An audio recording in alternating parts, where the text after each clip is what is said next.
Wewe umeishi Busia miaka mingi. Wewe mwenyewe ni Masai. Umeoa Mluya ama Mmasai? Ama umeoa Mjaluo? Mimi nimepata ubafu yangu. Nimepata ubafu yangu. Nimeoa kutoka huku Butula yenyu.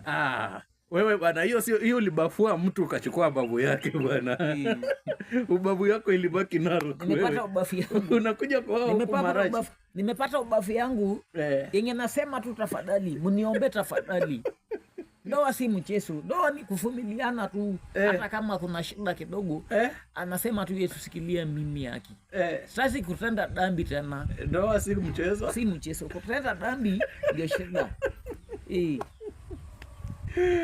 Ndoa ni kuvumiliana. Ndoa ni kuvumiliana tu. Hata mtu kosena wesa hii leo kesho.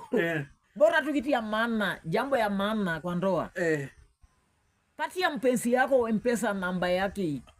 M-Pesa password yake. M-Pesa pin. Hayo ndoa itadumu.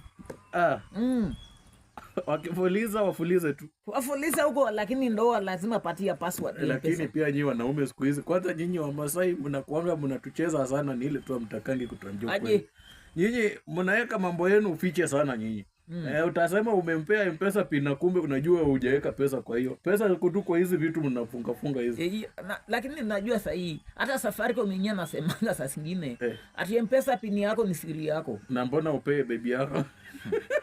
Bibi ni siri. Sasa unajua ukitaka ndoa idumu, apatia tu lakini ndoa ni kuvumiliana tu. Huyu mpaka